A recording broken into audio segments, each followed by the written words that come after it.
thank you, everyone. Welcome. Thanks for coming. We'll have to overcome the adversity of them drilling in the next room, so that the stress talk's very appropriate today. And anyway, this is an exciting talk for me, and we'll actually go through today's talk, and then I think next month I'm going to do more on stress, but we're just going to talk about the amazing aspects of the placebo effect and how many amazing studies there are where things happen because of the power of the mind or the power of belief, and we'll look into that in more detail next month. But this talk, I'm going to go over the basics of the stress response, how it works, how stress is manufactured in the brain and in our ideas and expectations, and how it translates into the body. And it's a pretty fascinating subject, and I think it'll be an approach you've never really heard about before.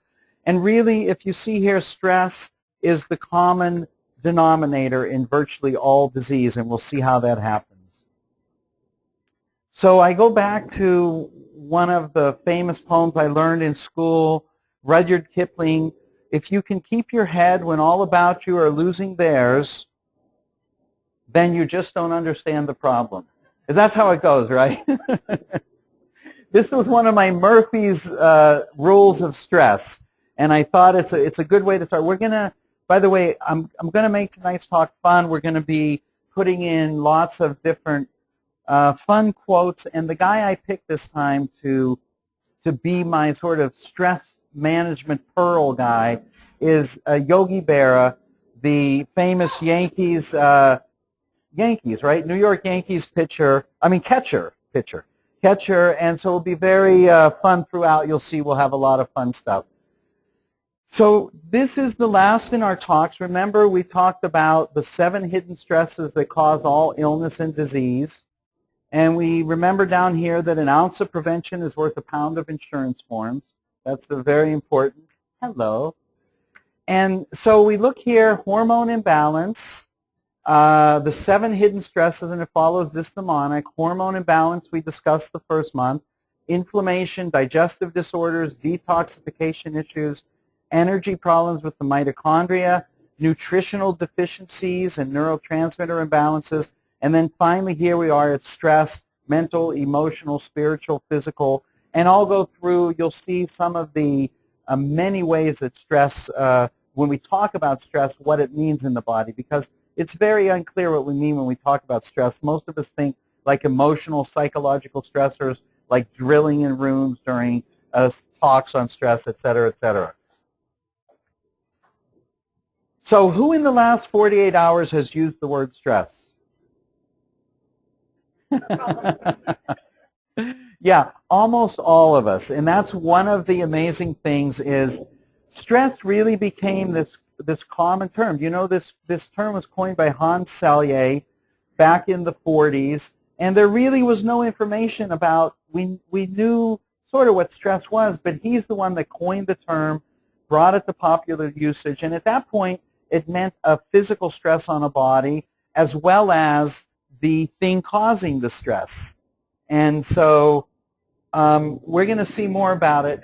My professor, Dr. Gant, over here, is the one that made this very distressing web of distress, and I tell him just looking at it makes me stressed, right? It's like a busy, busy slide, and if you have arachnophobia, you're in trouble. But the whole idea here is that we talk about a total stress load. What is the total stress load on the body? And we'll learn a term coming up very soon by Dr. McEwen, who's the leading researcher on stress, that he calls allostatic load. Allostatic load is the sort of total stress that we experience from all inputs. So we're going to look at some of these. You see, there's emotional stress, which is what a lot of us think about when we think about stress. There's cognitive stress, like irrational demands and expectations we make of ourselves and others.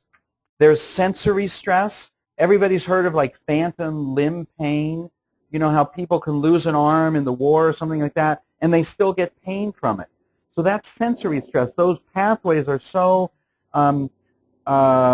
developed in the brain that even though the limb is now missing, it's a metaphor for how pain is really in our mind. It's not always in our body. There's a common kind of saying in the pain management world that pain is in the body, but suffering's in the mind. There's always a mental component to our pain. We look at metabolic stress here. Blood sugar abnormalities. We've talked about methylation defects, B12, B6, folic acid. And then toxic stress. We've learned all about this: mercury, heavy metals, food allergies, etc. And then there's immune stresses, allergies, inflammation, endocrine and neurotransmitter stresses. We talked about this as our first hormonal balance on our slide here. Hormone imbalance is where these come in. So we talk about endocrine stress. Then we go up here to purposelessness, that a lack of meaning in life, a lack of purpose is a significant stressor in life for most people. We look at infectious stress, if you have candida or yeast or parasites. Oxidative stress, this comes from the oxygen molecules, that we live in a world of oxygen, and that creates an oxidative stress in our body. Infection can trigger oxidative stress. Emotional stress can trigger oxidative stress. This is why we take antioxidants. The antioxidants neutralize oxidative stress. Remember that when we talk about slicing the apple open and it turns brown, that's free radicals or oxygen, unstable oxygen compounds in the air attacking the living tissue of the apple. So you squirt the lemon juice on it. Those antioxidants in the lemon juice, the vitamin C and others, neutralize the oxidant particles, the free radicals, so it can't attack the tissue. So we always want good antioxidants in our body. Energetic stress, this is a more controversial area, but cell phones, electromagnetic radiation, power lines, there's a lot of debate still going on, and the jury's out. We don't know how big of an effect this is. Structural stress, so this is joint flexibility, postural difficulties, osteoporosis, osteopenia, kyphosis, all these stresses structural to our spine and our musculoskeletal body. This is what chiropractors and body workers deal with. And then we end up with a total stress load. And this is Dr. Bruce McEwen, and he basically has been described by as the leading living scholar on stress and the link between stress and disease. And this quote comes from Dr. Robert Sapolsky, who wrote a wonderful book called Why Zebras Don't Get Ulcers. Does anybody know why zebras don't get ulcers? You're not a zebra. See, that's a beautiful stress protective mode of thinking. I like that. It doesn't concern me. I'm not a, that's great. I love that, Jeanette. Beautiful. Okay, zebras don't get ulcers. And Sapolsky here spent 30 years in the field studying baboons and zebras and these social orders among animals. And basically, they don't manufacture stress in their brain. They live in sort of this, Garden of Eden, Zen-like, wonderful time where they're not worried about anything but drinking their water, eating their food, punctuated by periods of absolute terror when they're being chased by a tiger. However, when the chase is over and the tiger gets somebody else, they go back to grazing and drinking, and they don't hold on to things like we do. They live in the moment, and we will talk much more about how living in the moment is a critical part of our frontal lobe and how that is our way out of stress. So we'll see more about that. But McEwen here discusses allostasis. How many of you have heard of homeostasis? Yeah, homeostasis, remember, it's like the blood will keep the sodium in a certain range between 135 to 145, the blood sugar in a very narrow range. So homeostasis is that the body keeps things in a very narrow range in which we can live comfortably or survive. Even think of body temperature. You go past 104, 105, a few degrees, and you could, it can kill you. So the homeostasis is this narrow range that we live in to stay healthy. Allostasis is basically systems in the body that change so that homeostasis is maintained. In other words, so that we can maintain homeostasis, let's say of temperature, many, many things have to change in the body. The pores have to open, so we sweat, so we evaporate, so it cools down the skin.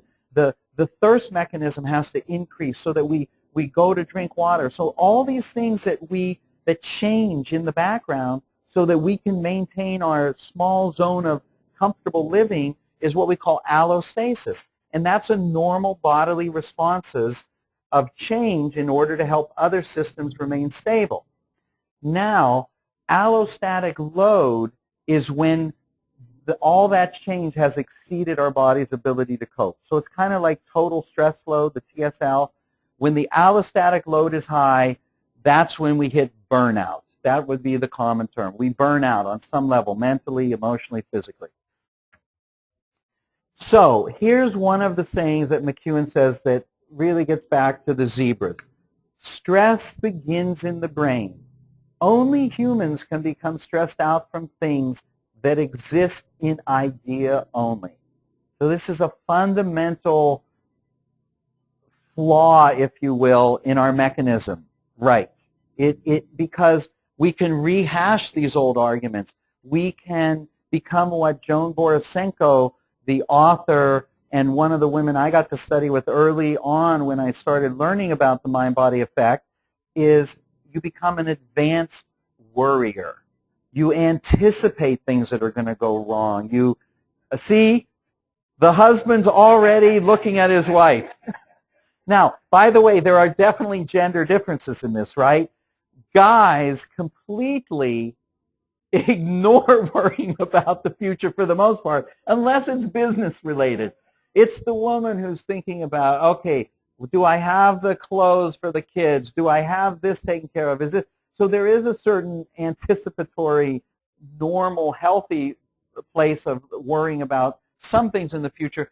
But if we worry too much and get out of the now too much, it's very hard to maintain a sense of peace. So here's our first stress management pearl. Yogi Berra, famous catcher for the New York Yankees. Half the lies they tell about me aren't true. I like that. I don't know what it means, but I like it, you know. Here's what it means. People are always going to have bad things to say about us. We're never going to live up to everybody's expectations of us. And it's a very powerful thought if you think, you know what, they don't know, they don't understand the situation. Half of the lies they tell about me aren't true anyway, and it's pretty cute. Stress is ubiquitous. Concept number one. I borrowed these slides from my professor, Dr. Gant, because he has anything you see with the smiley face icons are his slides, and I credit Dr. C.E. Gant with these because he does a great job of going through these stress things. But concept number one here is the primary cause or exacerbating factor of most, perhaps all, mental and medical disorders, including addiction and violent behaviors, is the fight or flight response, that primitive, inborn, automatic, unconscious response that starts in our brain in an area called the locus ceruleus, sends triggers to the pituitary and the hypothalamus, which sends nerve impulses down to our adrenal glands, and cortisol and epinephrine or adrenaline are released. And all these magnificent changes that get us prepared to run for our lives or to fight.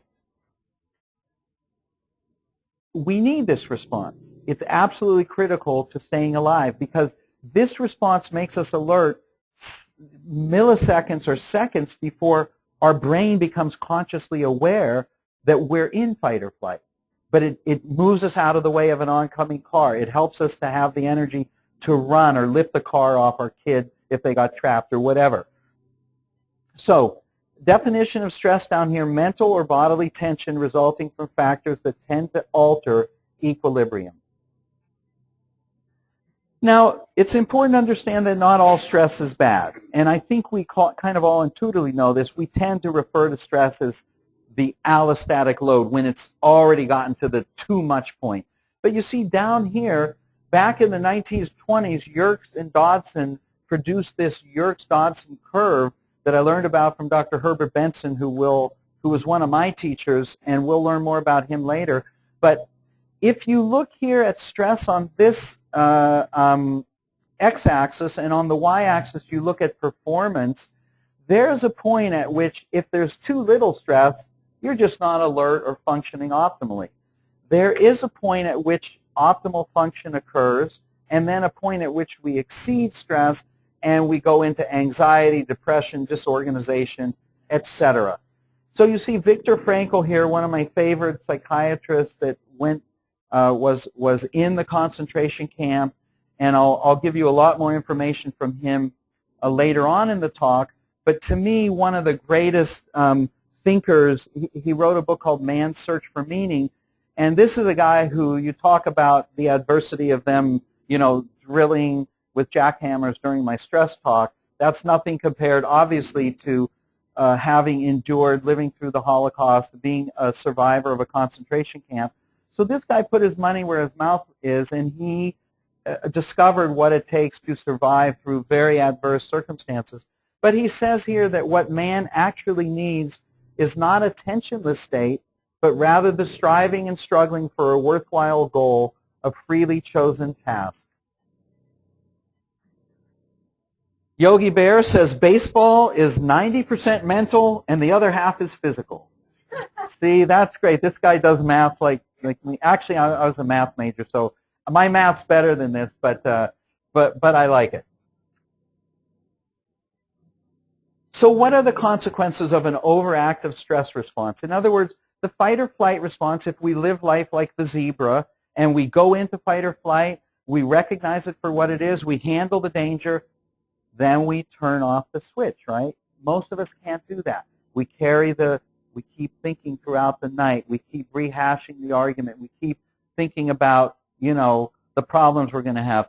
So if we don't turn that response off, it inevitably leads to burnout or stress. And you can just go through these from your seat and look at them, but everything from addiction, nausea, headache, backache, insomnia, anxiety, depression, all the way down to GI disorders, eating disorders, adrenal fatigue, ADHD, the whole list is there.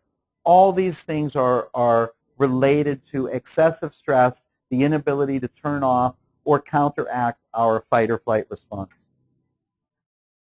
And if you look at the mechanisms, I like this little cartoon. There are only 2 times I feel stress, day and night. It's not bad, 2 times. Okay, you look at the mechanisms of stress. I'll just read through these quickly so you get an idea, but we're not going to go into the physiology and the biochemistry. But just so you know, stress increases inflammation and the production of tumor necrosis factor alpha, which is a major cause of inflammation in the body. It reduces acetylcholine, which is a natural relaxant and memory-enhancing neurotransmitter. It increases depression via inflammation and many other mechanisms. It causes damage to the hippocampus. Remember we learned about the NMDA receptors for memory? Stress damages those receptors so that our memory gets severely damaged with ongoing stress. Stress can reduce serotonin. It reduces BDNF, brain-derived neurotropic factor, which is like a fertilizer for the brain. It helps it to grow and repair itself. Lowers growth hormone, increases insulin resistance and abdominal fat, activates pathways leading to mitochondrial death. Remember we talked about the mitochondria, the energy, the power plants of the cell. If those are burnt out by stress, the whole cell and everything it does and all the functions that it has, kaput, they're gone. Raises triglycerides, lowers HDL, raises LDL, increases the stickiness of the blood so you're more prone to heart attack. Loss of muscle or sarcopenia. So really it all began, Walter Cannon, Harvard physiologist, was one of the first guys to discover the stress response, which is basically the fight or flight response, which is allostasis with urgency. It's that urgent beginning of allostasis. Something has to change. I have to run away from that tiger. I have to, of course, our modern day saber-toothed tigers, of course, aren't threats to our physical survival. This is the major problem. They may be threats to our emotional well-being. They may be psychological threats. But this response was designed to protect us physically. So we got all these modern-day saber-toothed tigers, like I missed the deadline, like the check got lost in the mail. My boss is getting on me. My neighbor won't trim their trees and all their leaves are falling in my yard. I mean, all these things that trigger this automatic response in us, and we may not even know it's happening till we come up with some symptom of disease. So basically, Walter Cannon coined the term fight or flight response, and this was way back in 1915 when he published his first paper, and really from there it was Hans Selye who did all the work on stress, and we'll learn a little bit more about him. Walter Hess came right after Walter Cannon and won the Nobel Prize in 1949 by demonstrating that this fight or flight response is evoked by stimulating a very specific part of the brain, both the locus coeruleus and the hypothalamus. So there is a specific part of the brain that you can trigger that initiates this whole sequence. Now, remember we talked about how thoughts and feelings are chemical. So perceived threats, not even real threats, but the mere perception of a threat or the idea of a threat can trigger those areas. But if we put little electrodes into cat or rat brains, we can trigger this whole fight or flight response. And you're going to learn in a few slides how one of my heroes, Herbert Benson, who I got to study with back in the early 80s, I got to attend a couple of his courses and really meet him and learn about what the sort of most recent information on stress. He discovered what's called the relaxation response, that there is in our brain also an area you can stimulate with an electrode that precisely counteracts the fight or flight response. And it's called our relaxation response. And we're going to learn many, many ways that you can trigger that relaxation response to turn off that fight or flight activation. Here's Yogi Berra in 1946, a rookie with the Yankees, and he says, "The future ain't what it used to be." You know, these are great. And you think about it, it's true. Look at the days back at Yankee Stadium or those. I mean, really, life today, it's different. It's more complicated. We're not going to have times like that anymore. But so here's the fight or flight response. This slide again comes from my professor, Dr. Gant. You look here, the locus coeruleus, this area right here, is the source of noradrenaline, or what we call norepinephrine, and this is what ignites the fight or flight response. It then triggers the amygdala where fear and survival emotions occur, then goes to the hypothalamus, which stimulates the pituitary glands. Nerves go down the spinal cord to the adrenal glands to trigger the release of epinephrine and cortisol. And then this area, which we'll learn, the very important area called the frontal lobe. So basically, this is the front. The eyes look out this way, and this is the back of the brain. This is the cerebellum for balance, and this is our cortex. But this frontal lobe area is really our modern-day key to counteracting our primitive fight or flight response, and we'll learn more about this. But in other words, we do have more responses available than just fight or flight. We can see flight in anger, or fight with anger or hate, and run in fear. But we can also use our frontal lobes and our cortex to think and to process and to say, is this really a threat? To evaluate it. You see what I'm saying? So we have to use our brains, and then we have verbal abilities. And this, so we can verbally defuse a lot of things now. We don't have to just run or hit the guy, right? Today we have the ability to use our verbal skills and our cognitive thinking skills to process a threat. If it's a guy, stepping on your toes or getting in your face, you learn if he's a lot bigger than you learn that, okay, I've got to use my verbal skills to get out of this. I don't want to get, beat to a pulp here. So there are many, many ways that we can utilize other responses than fight or flight. Yes, thank you. That is the key. They are conscious and voluntary, and they are not automatic. We have to, they're harder. Yeah, it's the exact right thing. We have to bring them to consciousness, and we have to choose them. So these are where our choices come in. So Yogi Bear, of course, is most famous for this saying, when you come to a fork in the road, take it, or pick it up. I've heard it both ways. But and, of course, forks in the road are decisions, and he's right about this. When we have decisions to make, instead of over-dwelling on them, think them through, get advice, but then make a decision and go with it. It's very, probably the greatest stress psychologically the human organism, and I learned this back in Psychology 101, is not knowing about things. It's ambivalence. It's not knowing what's right or what's wrong or what's going to be best or what's going to. I mean, sometimes you have to make a decision and go with it. If you find out from your information later it wasn't the right decision, you go back and you do it again. But we're not going to make all the right decisions all the time. But this not knowing, and this happens in medicine all the time. We find that when we can't diagnose a disease, when people are sick, but we can't figure out the exact diagnosis, it's very stressful for people. People do better once they know it's cancer, even a horrible diagnosis like cancer. They, okay, now I finally got some relief. I know what I'm dealing with.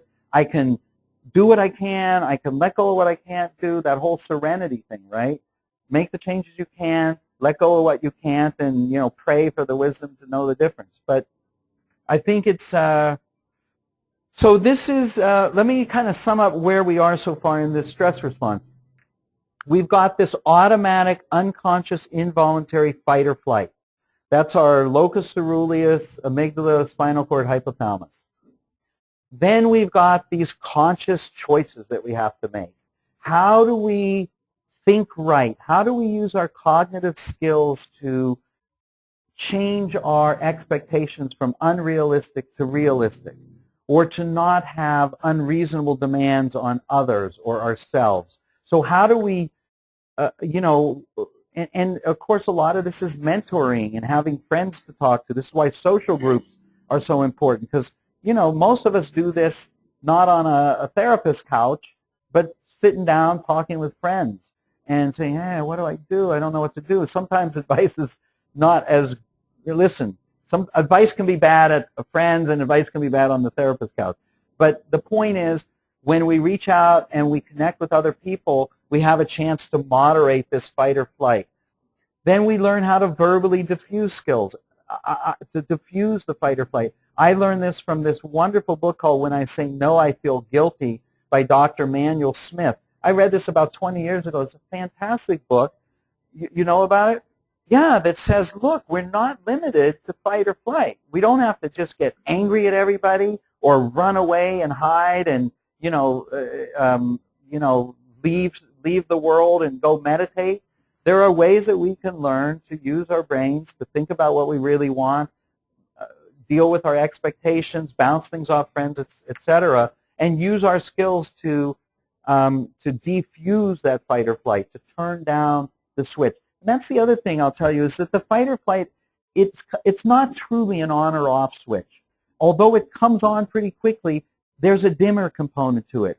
And we can use these techniques like changing our expectations or learning how to sort of communicate with people better so that they don't. We learn how to, look, we all do this, right, unconsciously. We learn how to communicate with people in different ways. Some people are very sensitive. You have to choose your words very carefully. Some people are more understanding. They don't get easily upset. So we learn to tailor the words we choose, but you can turn down that dimmer switch on the fight or flight.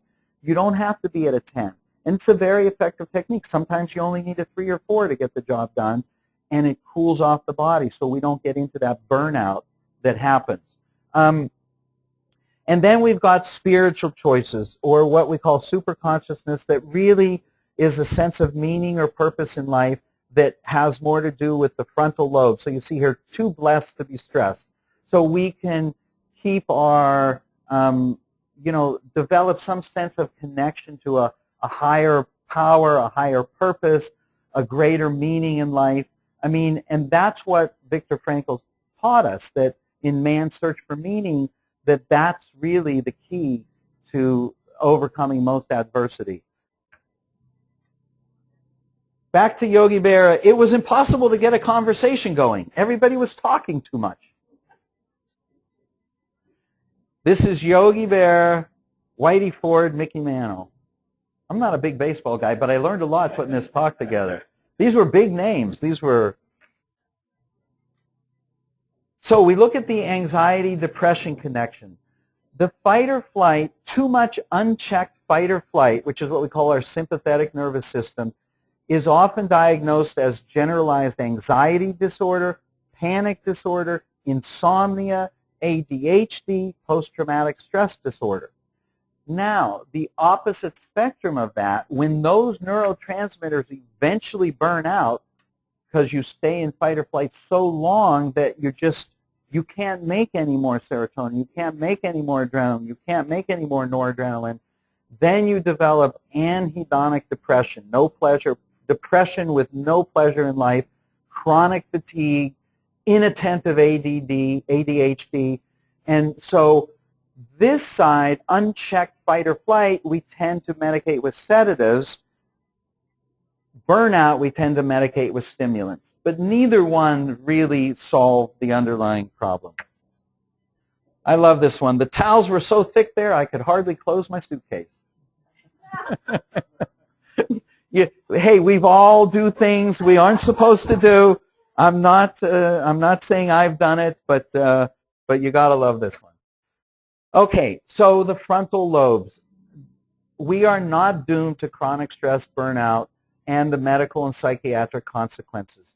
We are blessed with frontal lobes which inhibit that locus ceruleus, which lowers the noradrenaline, the fight or flight. It inhibits the amygdala and the fear, the fight, the flight response. It inhibits the hypothalamus and the cortisol response.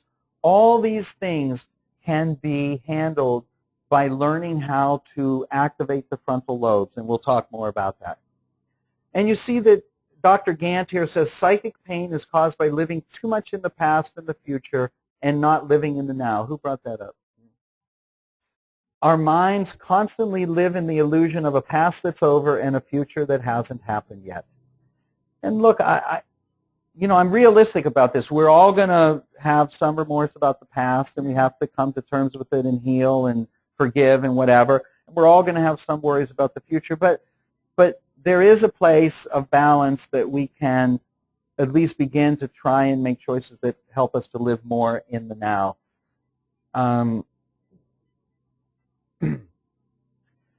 Now, if we look at the triune brain, and I want to go here for 1 minute only to digress, but this is kind of looking at, there's this primitive brain stem which we call our reptilian brain.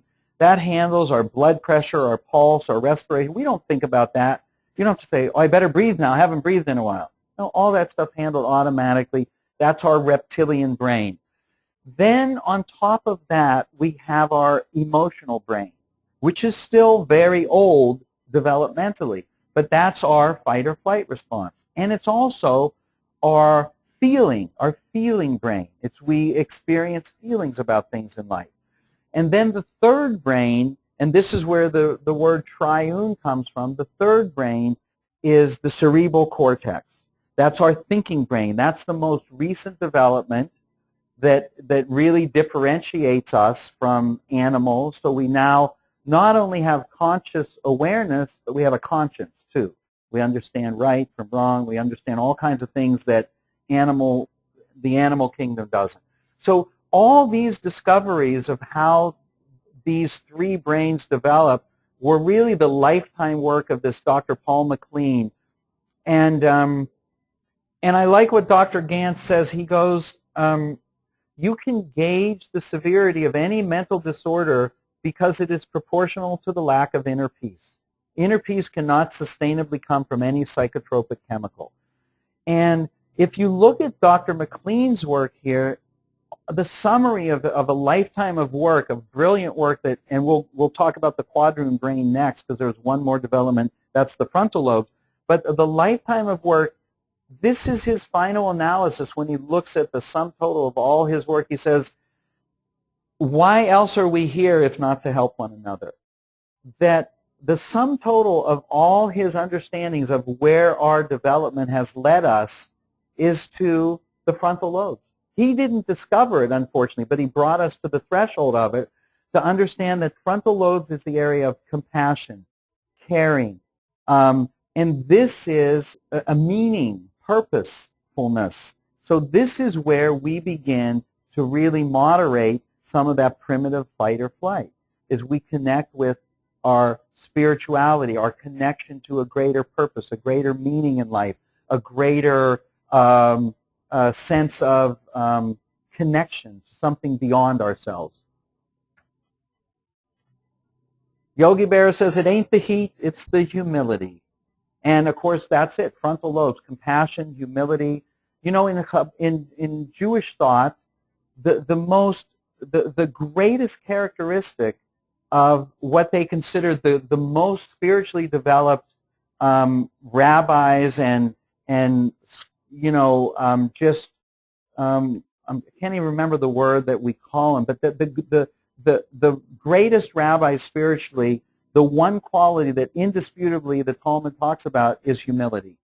That it's the complete lack of arrogance or me. It just doesn't exist in the true, you know, spiritually developed people. I mean, look, there aren't many people on the planet like that. I've given up trying, but at least it's good to appreciate that humility is something, you know, worth seeking. And I think Yogi Berra was onto something.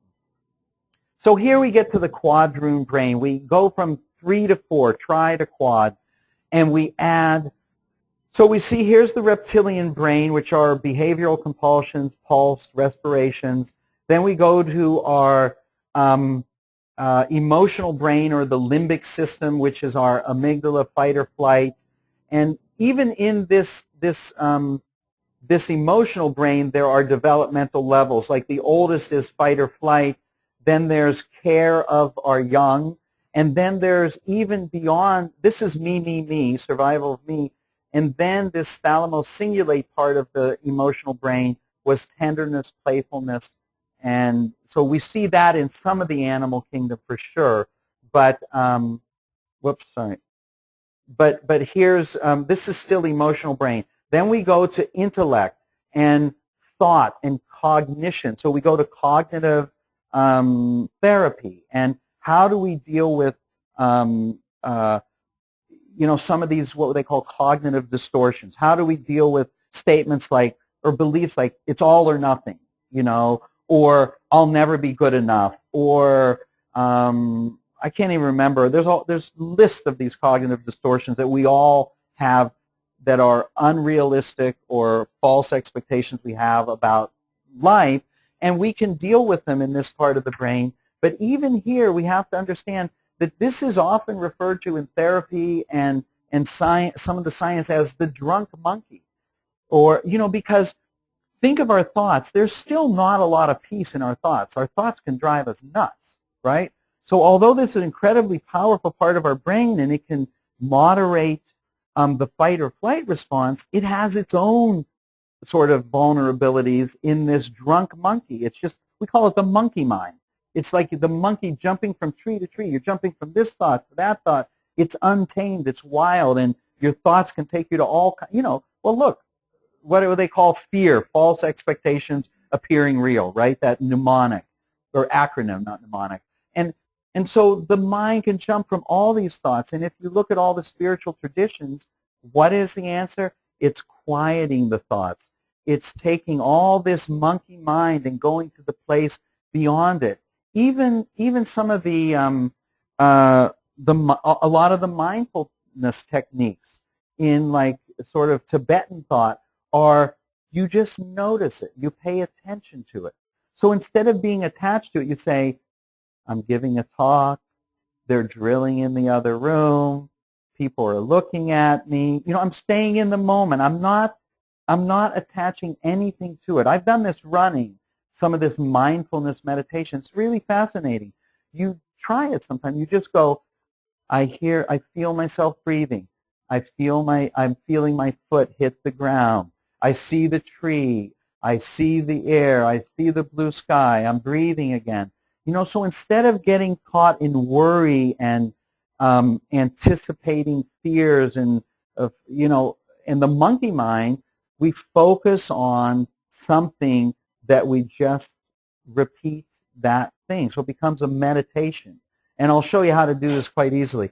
So when we move beyond this neo-mammalian, the drunk monkey, we move here to the higher porpoise or purpose, and the compassion and a sense of meaning and connection.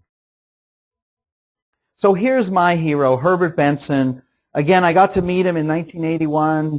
He's a Harvard cardiologist. I was in Boston at the time, and I got to attend a couple of courses and meet him. And he still runs the institute up there, but he developed, remember, this relaxation response. It's actually it's a physiologic response in our body, exact counteracting the fight or flight response. It's a part of our brain.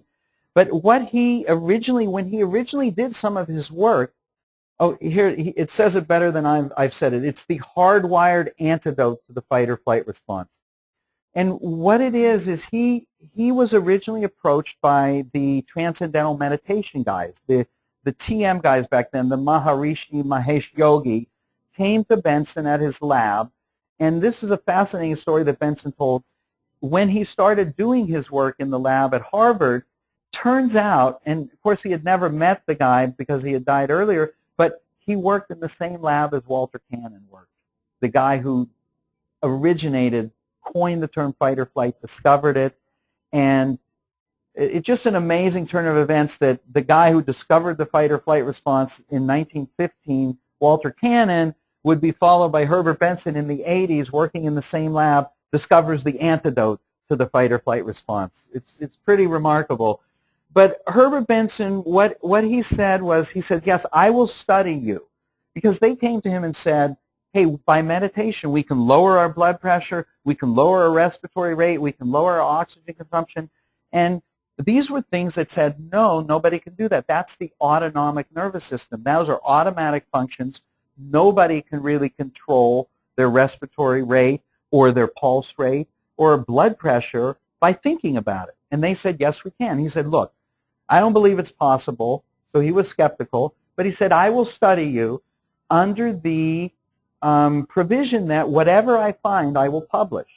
Because back then, TM membership sold for a lot of money, right? You had to pay a couple $100 or whatever it was. They give you your own special mantra to focus on, and it was geared towards you. Anyway, so Benson worked on this, and he studied them in the lab, and what he found, I don't actually have the slide here, but what he found was that indeed everything they said was true. They were able to lower their blood pressure. They were able to lower their pulse. They were able to lower their respiratory rate, decrease their oxygen consumption, change their brain waves to the relaxed alpha brain waves. They were able to do all these things at will, and it was an astounding thing. But what he realized is it didn't depend on their mantra. He could reproduce the same effect by the following techniques. You focus on a simple word or phrase. Pick whatever word has meaning to you. He discovered the meaning part, and this is where maybe TM could assign you a specific word that was more geared towards your energy or, aura or whatever. But basically what Benson discovered, if you focus on a single word or phrase and you then develop a passive disregard for any other thoughts that enter your head. So whenever another thought comes up, you passively disregard it. He says very similar to the way you would just let the breeze flow through an open window. You just let that thought go by and you go back to focus on your word. And if you will sit and do this for 10 or 15 minutes, you can reliably, repeatedly, and accurately produce the same changes, not necessarily to the same degree that the meditators did, but you will get all those same changes in lowering blood pressure, lowering oxygen consumption, changing brain waves, and that's all. And here's the amazing thing. If it takes about 10 or 15 minutes to do, and maybe next month I'll teach you. We'll sit down and we'll do it. We'll just do, I've taught this hundreds of times. We'll teach you, we'll run you through a 10-minute relaxation response. And you simply do this repeatedly, focus on the word or phrase, passively disregard other thoughts that come into your head, and you just do that for 10 minutes. And when I guide you, it's a little easier because I'll remind you, okay, now go back to your thought or your word or whatever. But the amazing thing is they could get the exact same changes that the very experienced meditators got, and it didn't matter whether you thought it worked or not. This is the thing, because we all thought, oh, I didn't get anything out of that, right? My mind was going on. Doesn't matter. Anybody can learn this. If you do it repeatedly, they will measure the changes. And Benson said you need to make it a healthy habit. It's a habit that somehow you just take 10 minutes out of the day, or you can do it during exercise. You can do it during any repetitive walking. It's a great time to do it. You just say, healthy mind, healthy body, healthy mind, healthy body to the rhythm of your steps or whatever. And when thoughts come through, you let them go. But he realized that, he said, look, this is like brushing your teeth. You don't brush your teeth and say, wow, that was a great brush. I really like that one. No, you do it. Why? Because it's good for you. Because it gets rid of plaque, it helps prevent caries, and it's good oral health. Same thing with the relaxation response. You don't need to feel it works to get the benefit and turn down the thermostat on the fight or flight response. So here Herbert Benson says, no healing force is more impressive or more universally accessible than the power of the individual to care for and cure him or herself. And he basically calls this self-care. And he says, look, it's like a three-legged stool. We've got medications, herbs, supplements, drugs here. We've got another leg that's surgery and procedures and chiropractic adjustments and massage, things that people do to you. But there's this whole third leg over here that's critical, and this is called self-care. And in his latest book, which just came out a couple of years ago, called The Relaxation Revolution, he says, look, self-care represents a third treatment option beyond drugs and surgery. It's every bit as critical. And maybe next month when I do the talk on the placebo, you'll learn, we'll show you more and more about this. But basically he says self-care is grounded in three things. You have to have a technique to elicit the relaxation response, either during repetitive exercise, or you take the time to sit, and for 5 or 10 minutes, or he would say 15 minutes, you just focus on that word or phrase. You need a comprehensive set of inner beliefs and positive expectations. And we'll go into this more next month about how the mind converts our ideas and expectations into biochemistry. Well, we already learned that, right? Thoughts and feelings are chemical. So we learned that, and I'll show you the guy who said that. And then we develop the right habits to help rewire and restructure the pathways in the brain. And by the right habits, again, it's taking the time to consciously, there's that word again, Suzette, consciously. Because the fight or flight response, and that's the bugaboo in the whole system, right? That happens automatically. We get stressed without thinking about it. But to get unstressed, you have to consciously develop the right habits to break it. And Yogi Bear had that understood completely. It says, in theory, there's no difference between theory and practice. But in practice, there is. And we all know what that means, right? Theoretically, I should be able to, you can't say, yeah, I can do that relaxation response. That's easy. And just theorize about it. You actually have to practice it. You have to sit and you do it, and you have to do it repeatedly. It has to be a healthy habit like brushing your teeth or, exercising or making good food choices. You need to do it. In the Relaxation Revolution, Dr. Benson gives this wonderful example of, and I talked about it briefly already, phantom limb pain, that it's a well-documented perception by many who have lost arms or legs that the limb is still there and the pain may be as well. This is one of the keys to relaxation response in chronic pain patients, because when you understand that pain is not only in the body, but it's in the mind, or suffering's in the mind, and the phantom limb's a beautiful illustration of how could a limb still hurt when the limb's not even there? It's because the neural pathways have been so developed that the idea, the sensation that was there creates the pain, creates the feeling. So the reason for pain perception is that sometimes the pains have been there for such a long period of time before the loss of the limb that the brain becomes restructured or rewired to communicate the painful sensation, which continues even after the limb is missing. Now, what's the key to all that down here in the red and yellow? This is the same process at work in many stress-related disorders where there is remembered illness rather than remembered wellness. In other words, if we go back to the past and we remember the pain and we anticipate the pain, or we have a memory, and one of the things I don't have time to talk about today is that Herbert Benson developed this term neurosignature, that everything that happens to us carries with it a neurosignature. That is a pattern of nerve cell firing and chemical release that's associated with that event. So chronic pain then develops a neurosignature. This phantom limb pain and the rewired pathways are really a neurosignature for pain that exists in the mind, even outside the body. And we have neurosignatures for sunset, or the calm feeling you would feel when you're at the beach or listening to the waves. And we also have neurosignatures for terrible things that create a lot of anxiety in us. But what Benson says is we tend to have remembered illness. We tend not to take advantage of our minds and remember wonderful, peaceful, beautiful times in our lives. That can bring us a lot of health and well-being, but we tend to go to remembering the horrible things or anticipating the fearful things.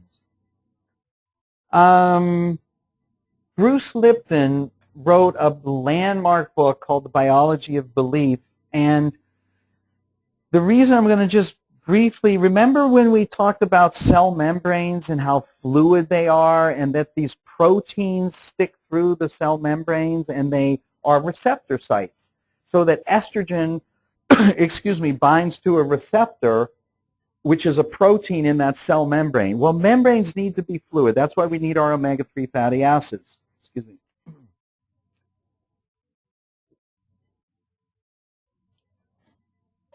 So these proteins are called IMPs, or integral membrane proteins. And what Bruce Lipton, Dr. Lipton, discovered is that we used to think the brain of the cell was the nucleus, where our genetic material is, our genes, right? We're all captive, we're all held captive or limited by our genes, right? Not true. In the body, excuse me, the brain of the cell is not the nucleus. It's not our genetic material. The genes are just a protein factory. They produce enzymes and proteins that help our body to function and run and repair itself, but they can't turn themselves on and off. What turns the genes on and off is the membrane, the receptor sites. When a receptor protein, an IMP, when estrogen attaches to a receptor site, that receptor sends a secondary signal down to the nucleus and says to the genes, hey, make more of this enzyme, make more of that protein, make less of this one, turn up this inflammation, turn down that inflammatory molecule. So the cell membrane is what tells our genetic material what to do and what proteins to make. And the important thing is that to understand that there are proteins that respond to physical and chemical signals like estrogen, but there are also integral membrane proteins that respond to vibrational energy fields like light, sound, and radio frequencies. So that in fact, just think of a tuning fork. You know, if you have a tuning fork here and here, and I hit this one here, and it's the same frequency, these start to vibrate, and you can hear them, right? So these receptor sites can vibrate like tuning forks and can read energy fields, so that biology can also be controlled by invisible forces, including thought. So when we say that thoughts and feelings are chemical, this is probably one of the ways that it happens, that these integral membrane proteins respond to electromagnetic energy. We look at, and I'll give you an example. Mosley and O'Malley did a study back in, wow, I think it was 2002. Here it is, New England Journal of Medicine, Baylor School of Medicine. They did a study on surgery for patients with debilitating knee pain, right? And they divided them into 3 groups because they knew that the surgery worked, but they wanted to find out what was the part that worked. So group 1, they shaved the damaged cartilage. Lost my thing here. Okay, here. Group 1, they shaved the damaged cartilage. Group 2, they flushed out the joint to irrigate away inflammatory substances. And in group 3, they decided, hey, we'll do some fake surgery because all good surgeons know there's no placebo effect in surgery. So they did fake surgery with the patient sedated. They made the 3 standard incisions. He talked during the surgery. He splashed water on it. He sewed him up like he did something. And all 3 groups did have post-operative exercise program, but the placebo group improved just as much as the other 2 groups.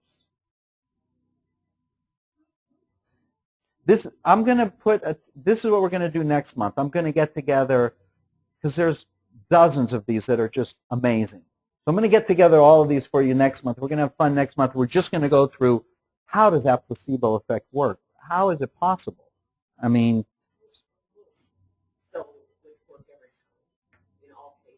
you mean will it work every time? Well, I mean, this big surgery, these people who have damaged cartilage or whatever they have. Yes. Well, if you, after a year or after a certain amount of time, I can't remember the exact in the study, they then told these people that, hey, you were one of the sham surgery patients, you know, and they couldn't believe it. They said, I'm fine. Everything's fine. My knees don't hurt anymore.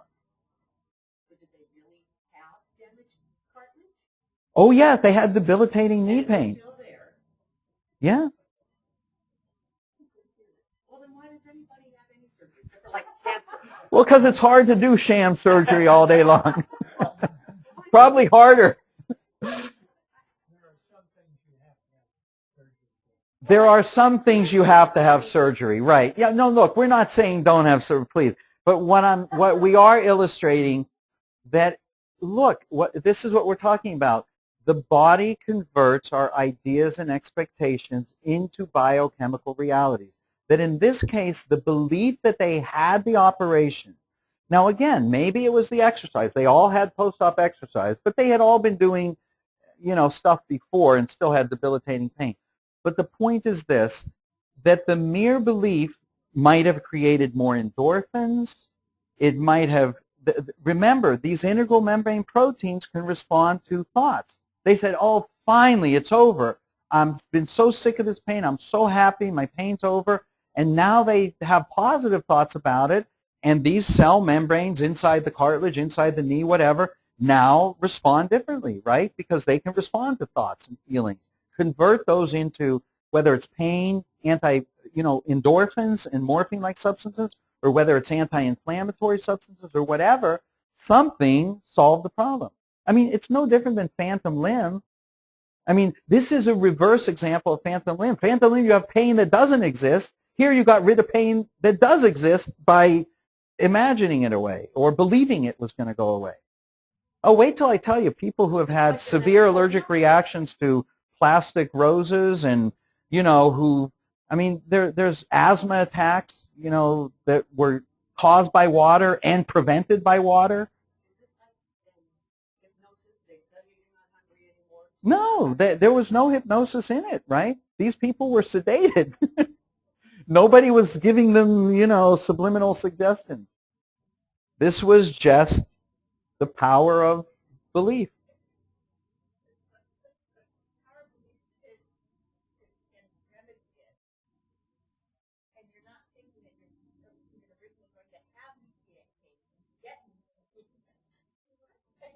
Say it again. The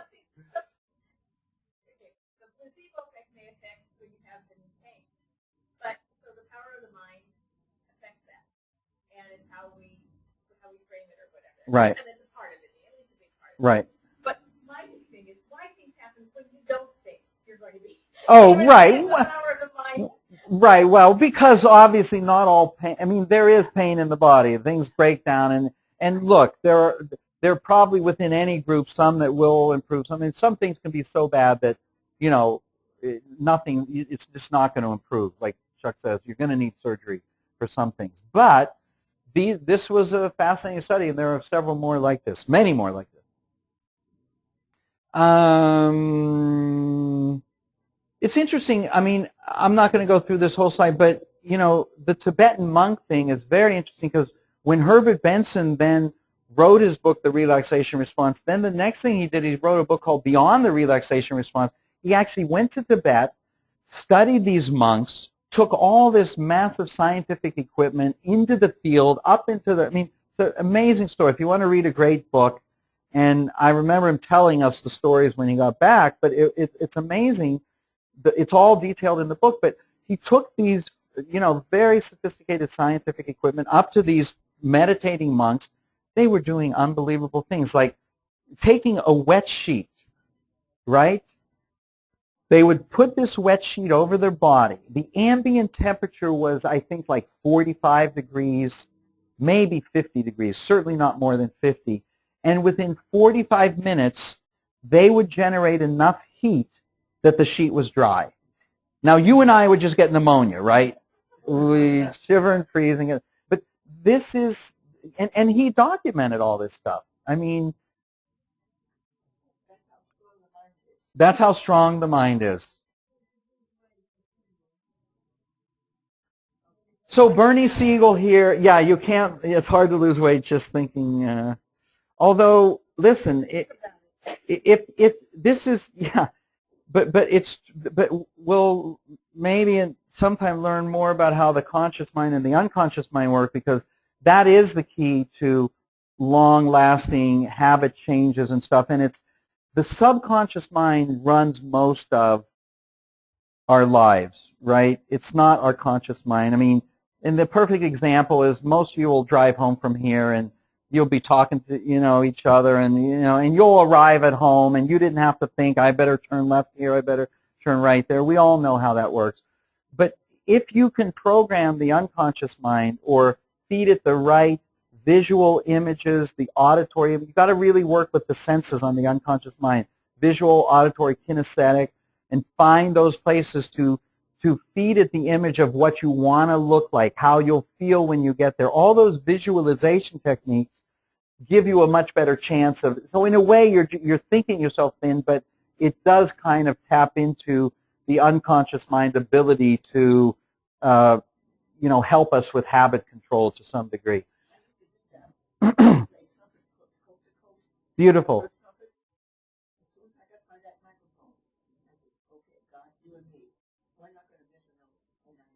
Beautiful. And that's exactly it. Yeah, in the mind she would, yeah, to rehearse, and we know it works with athletes. It's an incredible technique that's used in almost all Olympic level athletes, is visualizing the success. I remember reading a book by Dennis Waitley back when I was in high school, and they did this study of these guys that actually threw free throws. And then they had guys that just pretended, rehearsed it mentally. And I don't know if it was exactly the same, but it was a dramatic improvement. So, there are things that we can do. But Bernie Siegel here, I just want to pay tribute to Dr. Bernie Siegel, Yale author and surgeon, who really revolutionized the whole field. He wrote a book called Peace, Love, or Love, Medicine, and Miracles, and Peace, something and something. And it was just so far ahead of his time. He actually shaved his head 30 years ago when it wasn't cool. And he did it because he dealt with cancer patients, and he wanted to experience to some degree what it felt like for them to lose their hair during chemotherapy and whatnot. And he developed a group called Exceptional Cancer Patients. And he's just full of just wisdom and wit. And basically, he came up with this whole concept, thoughts and feelings are chemical. We know a little bit more about why now. But here's some things he says. The simple truth is that happy people generally don't get sick or as sick. It takes more distress and poison to kill someone who has peace of mind and loves life. And this is one of my favorite things, and goes to our frontal lobes and our cognitive expectations. Don't do things to not die. He says, do them because it makes every day precious. And he gives this wonderful story about the two vegetarians. And he says there's a big difference between being a vegetarian because it makes every day precious and being one because it will prevent you from dying.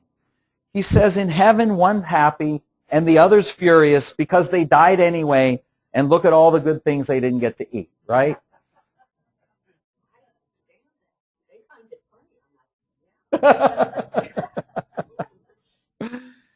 Another one of my heroes, I got to see Norman Cousins speak in Orange County one time, and he wrote this incredible book called The Biology of Hope, Head First. He probably died about 10 years ago, but this is his saying: the mind converts our ideas and expectations into biochemical realities.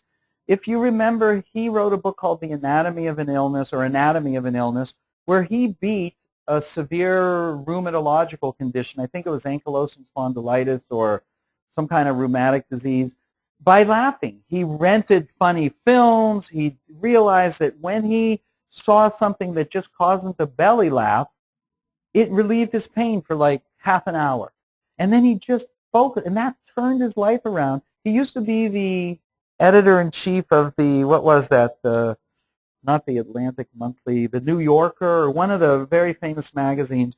And after that experience with illness, he went on to devote himself to studying the mind-body effect, and he worked in some of the key places in the world and out in LA at the center out there, just doing research on the mind-body and how it all worked together. But he says, nothing I have learned is less theoretical than the way the entire world seems to open up when courage and determination are connected to truly important aims. And he had an incredible sense of humor. He was a funny, funny guy.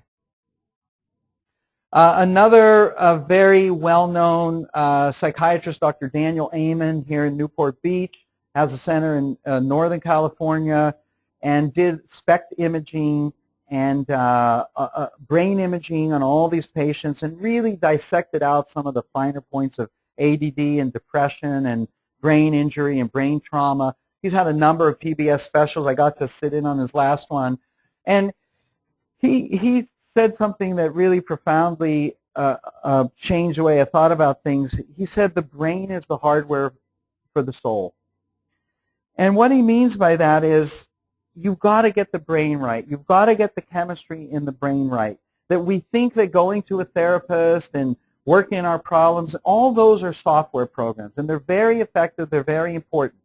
But if the brain is so chemically imbalanced, it's like trying to run, like I say this, the old 286 computer, right? An old dinosaur of a machine that I grew up with. Well, if you would try and put, Word 2007 in there, it's going to crash. That software program, as good as it is, can't function in that hardware.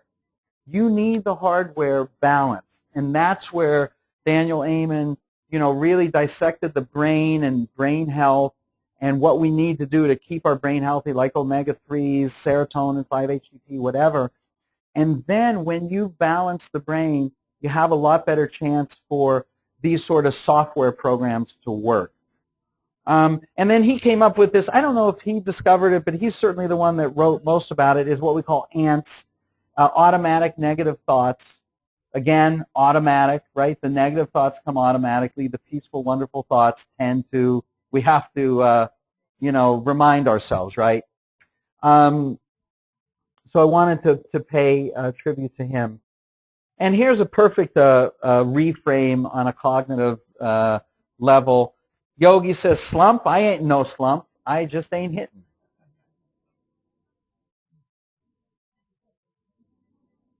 Here's another good one. So I'm ugly. So what? I never saw anyone hit with his face.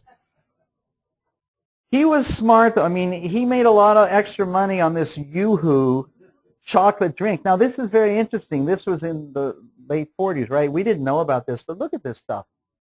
Look at that. What's that say? High protein. He was way ahead of his time. Now, I don't know how much protein was in there, but they said there was, but way ahead of his time.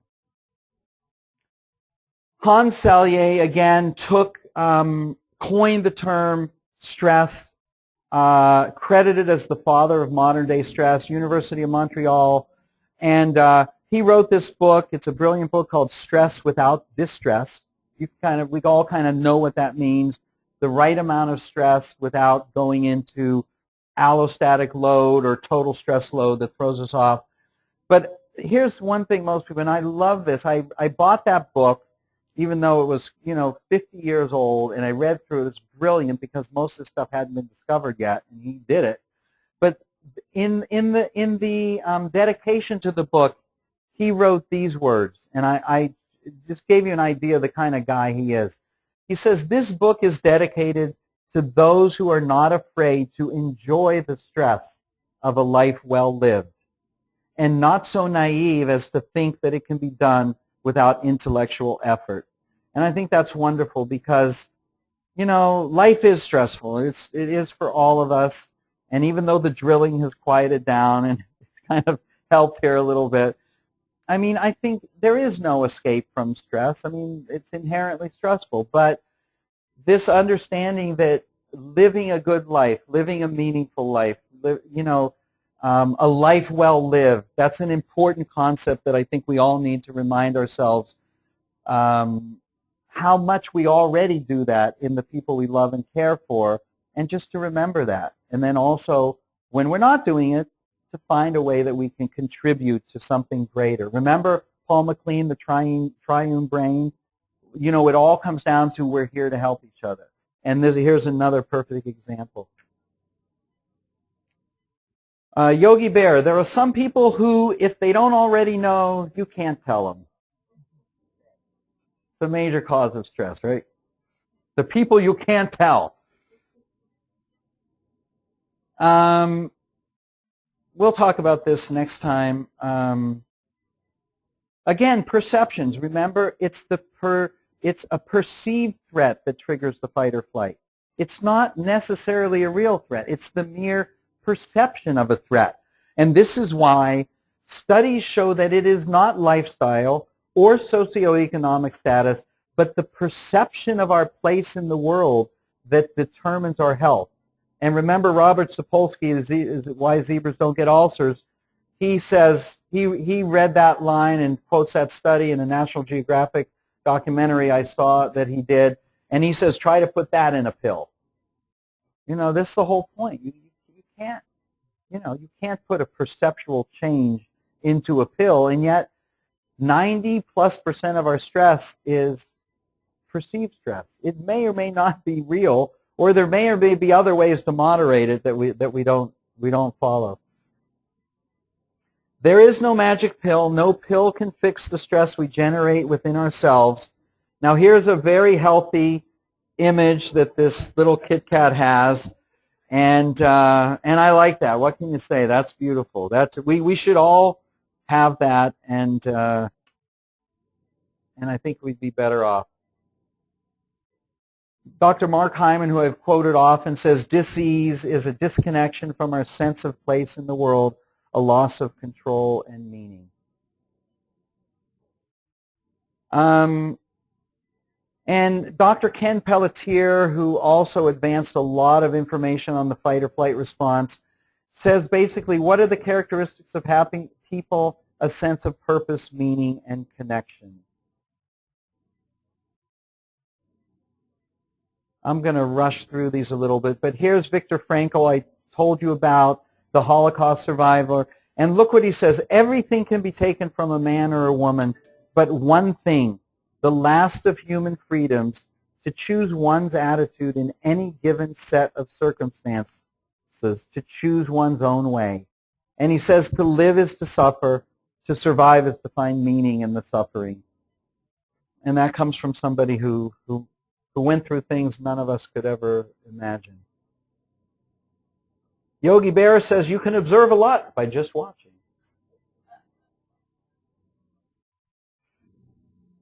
Here's some more Viktor Frankl quotes. I love this. I recommend that the Statue of Liberty be supplemented by a Statue of Responsibility on the West Coast. Life can be pulled by goals just as surely as it can be pushed by drives. That's a beautiful thought.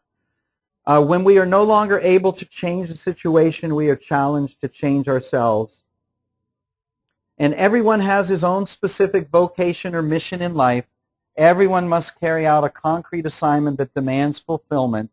Therein he cannot be replaced, nor can his life be repeated. Thus everyone's task is unique as his specific opportunity to implement it. And certainly all the great spiritual traditions say that we're all gifted. There's a wonderful cartoon I once said, says, teacher was writing on the blackboard for her elementary students, said, everyone's gifted in life. Some of us just open up our packages sooner than others. And it's all about this, finding the pause button and finding that place where we turn down the fight or flight, stop for a moment, pause, think about things, breathe, focus. And Viktor Frankl again says it beautifully, between stimulus and response there is a space. In that space is our power to choose our response. In our response lies our growth and our freedom. So that's really what it is. The stimulus, the initial is the fight or flight, and then we have to take that initial perception of threat or survival or fear or anger, pause long enough to say we don't have to react to that. We can feel it, we can experience, but there's a pause, there's a moment, there's a space where we can choose a different response. Listen, this is therapy 101, right? I know we've got therapy savvy people in here, right? We can respond. We don't have to react to everything. So that's the space between stimulus and response. This is another great way. I wrote a book several years ago on journaling, and this is a wonderful way for many people to use the written word or our verbal skills to find that space in between stimulus and response. So this is a way to sort of consciously understand what we're going through. And what I use here is I wrote this book on, they're really what I call guided journaling exercises. And it's kind of like being with the therapist. In other words, sometimes when you just write, you can get stuck in the anger or the fear or the frustration or the hurt or the resentment, and you can just go back to that. So what I've chosen is like 12 or 15 different exercises that I actually lead you through with certain sentences that say, look at this. What are you, maybe it might start with, what's your sadness, and then we say, well, what's your fear? And what's your responsibility in the situation? And what did you wish had happened? What was your hope or expectation that if this would have happened, you wouldn't have been upset by the situation? And then what do you really want or love or would love to happen? So I kind of guide you through dealing with specific circumstances so that you arrive at a place where you're more peaceful rather than just worked up by it. Because sometimes journaling can work against you. So this is, we call rewriting the narrative of your life by taking things that might trigger a fight or flight response in you. Journaling and consciously going into some of those hurts and pains is a nice way to get a perspective on them and find more of that frontal lobe sense of purpose or meaning for things. It's only available as an ebook, by the way. So simple things will summarize. Bruce McEwen, Dr. McEwen again says, the research says these are to guard against the ravages of stress. Simple things we all understand: restful sleep, good diet and the right supplements, regular exercise, family and social support, religious beliefs, sense of control, and making a contribution with a sense of purpose or meaning in life.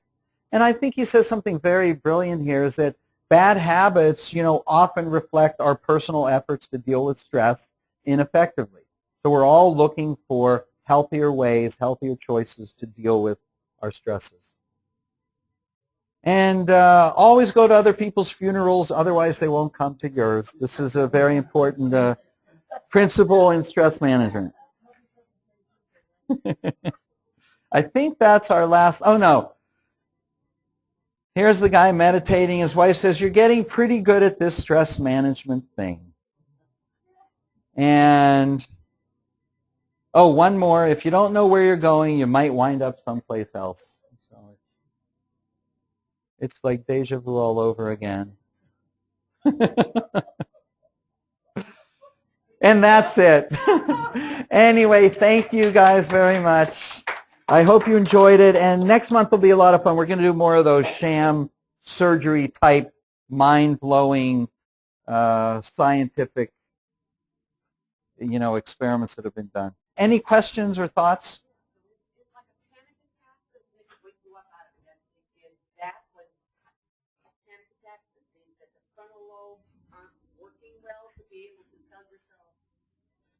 Yes. You're not really going to die, and if you know you're not really going to die, your body still thinks. Yeah. Look, again, so many of these things. It's true that the frontal lobes can downregulate or moderate panic or fight or flight.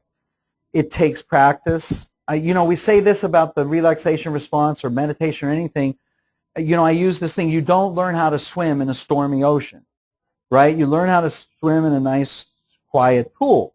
That's when you learn how to do the relaxation response or mindfulness meditation. You can't do it in the middle of a panic attack. There's just no way. The automatic, unconscious, it's like phantom limb. That response is so hardwired that you can tell yourself it's irrational. You can tell yourself all the rational thoughts in the world you want. In the midst of a panic attack, forget it. You're going to need to either use the medication, take the Xanax, or whatever, and then the goal is to lessen the frequency of them. But no, it's hard to get at, or be talked through it, or whatever, breathe into a paper bag, whatever of the multitude of ways we can, get through them. But yeah, it is an overactivation of the fight or flight, or a oversensitivity of the fight or flight, a hypersensitivity of it, and it just gets triggered. And yeah, so these things, take time and effort to moderate.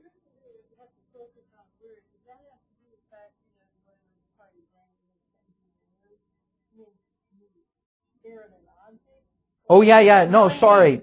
Yeah, no, it does not need to be a word, although the relaxation response as discovered by Benson seems to be most easily triggered or activated by a word or a phrase, as do most forms of traditional meditation or a prayer. Now, you could focus on an object, but I tell you what, unless you're really, really good, your mind will attach words to that object.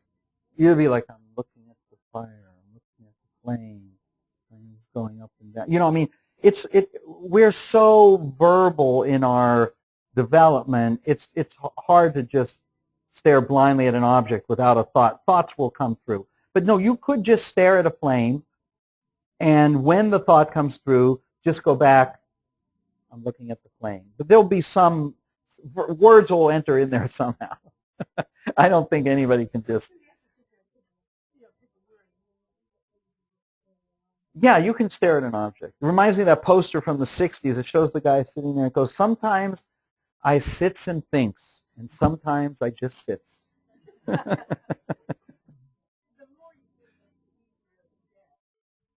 Yes, it does.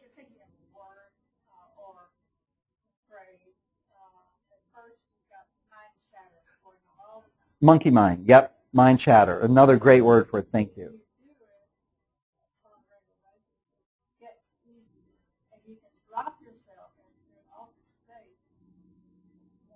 It does. It gets much easier. There's a famous, do you remember this guy in the 60s? He wrote a book called Be Here Now.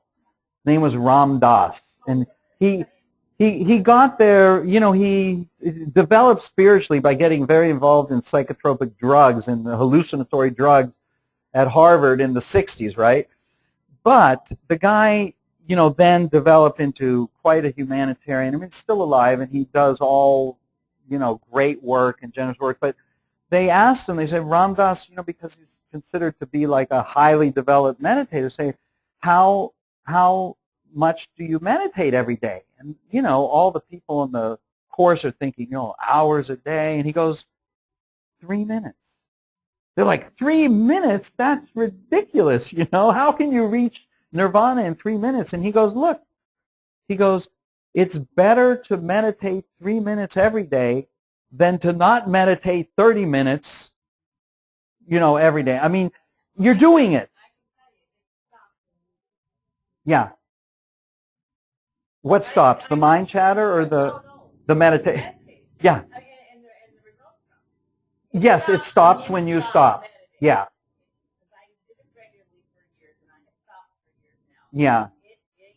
And by the way, when you've done it enough, because the pathways do get built, these new neural signatures develop, you really can get into a very relaxed state in a couple of deep breaths. I mean, it doesn't take, and I'll show you some research next month in a book called Stress Free for Good that Dr. Pelletier wrote with Fred Luskin, that, they give a series of 10 scientifically proven techniques to take under 10 minutes, and you can experience benefit within minutes. Relaxation is one of them. I mean, or meditation. You don't need to necessarily do it more. There may be other benefits you get from doing it a little longer.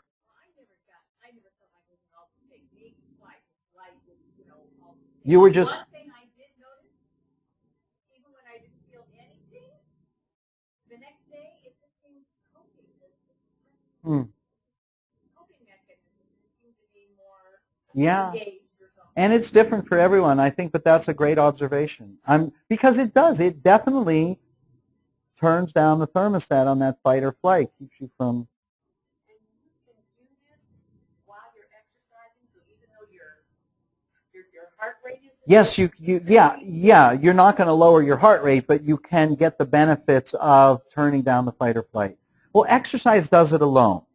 Because if you think of fight or flight, the original caveman fight or flight saber-toothed tiger, the way that the thing ended was you fought the animal and you beat it up and you were victorious, or eaten, in which case the stress is over, or you beat it up and there was such physical activity that you burnt off all the adrenaline, or you ran like hell and, escaped, and in exhaustion you had, turned it off.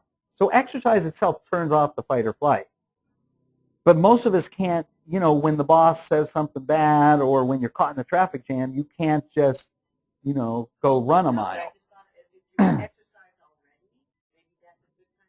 It's a great time. For some people, sitting and just meditating, there's too restless. There's too much restlessness in some people's minds to meditate effectively. I mean, I think they can over time. But for some people, active meditation, like running and repeating the word or phrase, or mindfulness, just noticing things in the environment and not attaching any meaning to them, is another way.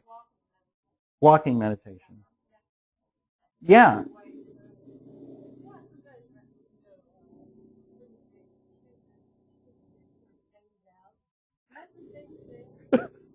No. Well, because you could say that it's kind of like, Benson studied this very directly. The question being, is phasing out sort of the same thing, or sometimes I just sit, without thinking. Yeah, sleeping is definitely different. Sleeping does not generate the changes. But phasing out may be one of those ways that the body just kind of naturally de-stresses. So I think you may be onto something. You can start a course, zoned out, phased out for life. Yeah, the problem is most of the people who phase out never phase back in. No, I'm joking about people who phase out all the time. You're like, come on. That's like, remember the quote I put in the invitation to this from Lily Tomlin? That reality is the leading cause of stress amongst those people in touch with it, right? For the people who aren't in touch with reality, geez, they're causing all our stress. They've got nothing going on, right? We all know a few too many of those. Anyway, it sounds like the drilling is giving us our sign that it's time to go. Grab some refreshments, and we've got some soothing chocolates and good stuff. Anyway, thanks again, everybody. Thank you.